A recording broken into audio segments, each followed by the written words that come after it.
Sapaan Gembala Jumat 30 Oktober tahun 2020. Tema kita, berbahagialah orang yang membawa damai karena mereka akan disebut anak-anak Allah, diambil dari Matius 5 ayatnya yang ke-9. Di dalam ayat 9 ditambahkan lagi suatu ciri anak-anak Allah, yakni mereka yang membawa damai. Dalam bahasa Yunani, damai ini berasal dari kata eirene, sedangkan dalam bahasa Ibrani dari kata shalom. Biasanya kita menggunakan kata shalom ini untuk menyapa seseorang.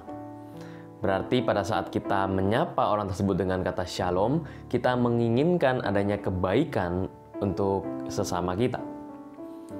Orang yang membawa damai berarti bahwa mereka harus menciptakan perdamaian.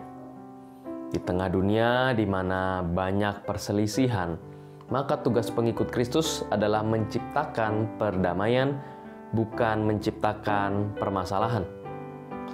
Apabila mereka melihat orang yang berselisih, maka tugasnya adalah untuk mendamaikan mereka, bukannya membuat permasalahan semakin pelik. Kata membawa damai bukan berarti kita membiarkan permasalahan terjadi atau kita membiarkan adanya persoalan atau kita menghindari persoalan tersebut, melainkan bagaimana kita bisa bersikap proaktif terhadap permasalahan yang ada. Damai yang dimaksudkan dalam Alkitab justru kalau persoalan-persoalan itu dihadapi, diatasi, dan diselesaikan secara tuntas, maka melalui sikap proaktif kita bisa menciptakan perdamaian. Kita bisa menghadapi segala sesuatunya meskipun arah untuk menuju kedamaian itu adalah jalan yang berat. Ketika Yesus mengatakan hal tersebut, Yesus memaksudkan bahwa tugas itu adalah tugas kita. Tugas tertinggi yang dapat dilakukan oleh manusia adalah membangun hubungan yang benar, yang baik antara manusia dengan manusia.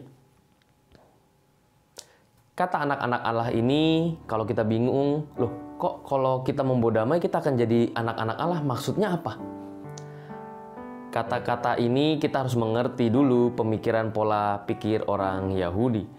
Orang Yahudi dalam mengatakan sesuatu, mereka jarang menggunakan dengan ungkapan kata sifat.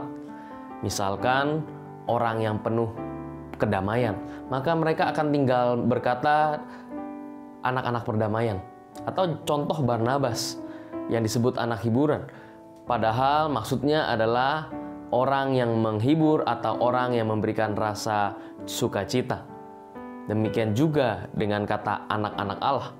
Bukan berarti kita benar-benar menjadi anak secara daging, melainkan artinya adalah orang-orang yang melakukan pekerjaan-pekerjaan seperti yang dilakukan oleh Allah.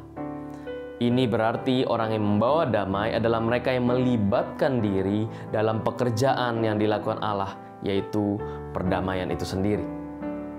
Umat yang terkasih dalam Yesus Kristus, ada orang yang hidupnya bisa saja menjadi permulaan kesusahan, penyebab kerusuhan, kesulitan, kesengsaraan, ataupun pertengkaran. Dimanapun mereka berada, pokoknya bawa kesusahan aja, kesulitan aja, bawa berantem mulu saja. Melalui ucapan bahagia ini, kita diharapkan agar jangan sampai menjadi orang yang suka membawa pertentangan atau perselisihan, melainkan bagaimana tugas kita sebagai pengikut Kristus adalah menciptakan hubungan damai dengan orang lain dengan melakukan pekerjaan-pekerjaan Allah. Tuhan memberkati kita.